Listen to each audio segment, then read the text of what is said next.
Hello and welcome to your in-depth weekly horoscope for week commencing the 22nd of November for the Sun or the Ascendant.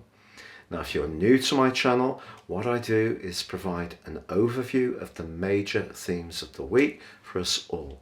I then dive deep and give a detailed forecast for each zodiac sign, so please stay with me for that. Monday sees the Sun return to the sign of Sagittarius. Sagittarius is the ninth zodiac sign. It's a fire sign, but it's also mutable. That means it's very flexing. It's very much to do with higher values, can be to do with philosophy, higher education, travel, borders, anything to do with customs and exports, adventure, independence, and it has a very inquiring energy. But it's also joined on Wednesday by Mercury, the planet of communication. Technically not at its best in the sign of Sagittarius, but I think this is one of the afflictions that's least difficult. Here Mercury gives us even greater appetite for information, for knowledge. And the two are going to be broadly together from the middle of the week through to the end of the week. And then next Monday, the 29th, they come into an exact conjunction known as a cazimi, which is very exciting. And that means the agility and flexibility of Mercury in Sagittarius is really warmed up by the wonderful rays of the Sun. But also, as this week begins, Venus and Uranus continue a very enlivening relationship, pushing us to be more open-minded about what we do with our resources, which is very much to do with the sign of Taurus.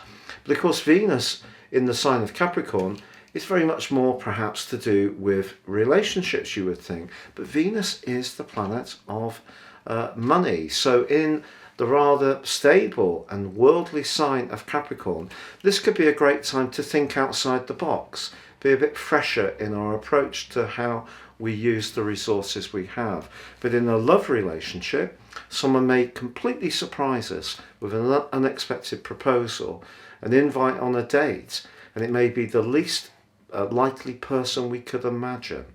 Now on Saturday there is a quarter moon in the very precise sign of Virgo, and that squares with the Sun in Sagittarius. This creates a bit of a conflict between what we want to do for ourselves, the more freedom-loving energies of Sagittarius clashing with the more responsible energies of Virgo.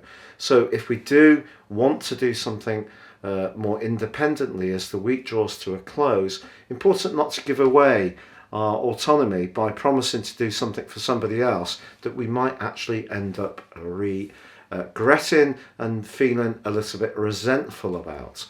Now all this week, as it's been for some time, Pluto, the planet of change, the planet of power and of the underworld in Capricorn, is in a semi-sextile to Jupiter.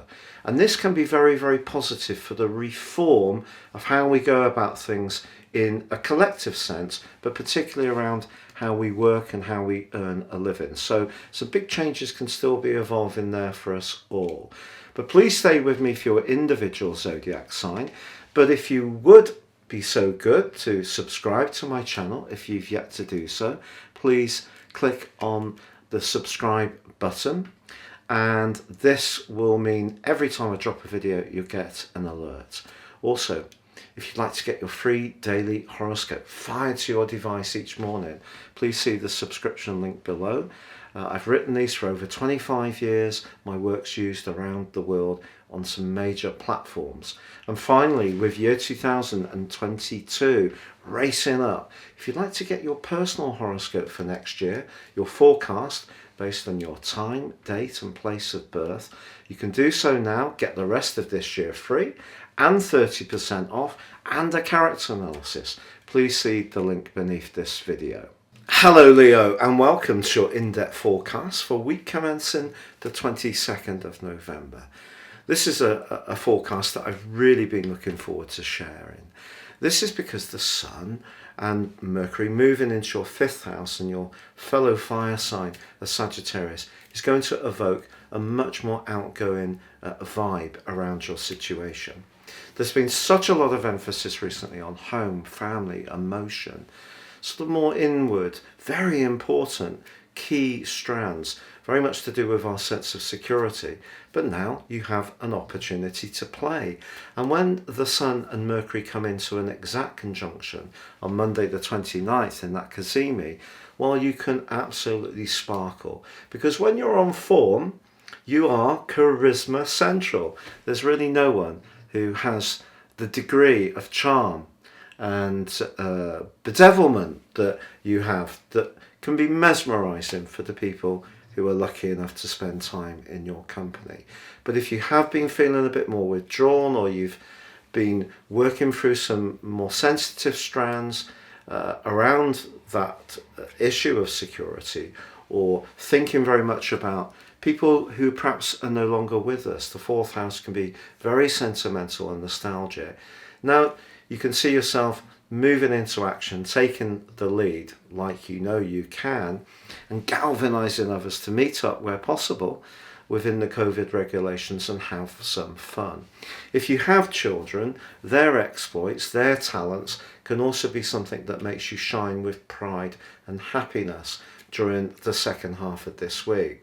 But that link between Uranus and Venus is still influential on Monday and Tuesday. So if you're applying for a job, your ability to relate to people in a way which makes other people feel very comfortable could create a sudden and unexpected opportunity which really, really pleases you.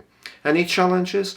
Well, I think the quarter moon is just saying, with Christmas fast racing up, if you've set yourself a budget for presents, the fact that we have a quarter moon in your second house of everyday finance, squaring with the Sun in the part of your horoscope to do with speculation, risk and enjoyment, means that if you do go beyond what you feel you can realistically afford, you could end up with a bit of a case of buyer's remorse. So I wouldn't be too free and easy with your resources, but that doesn't mean to say you can't spend some money, just the money you can really afford.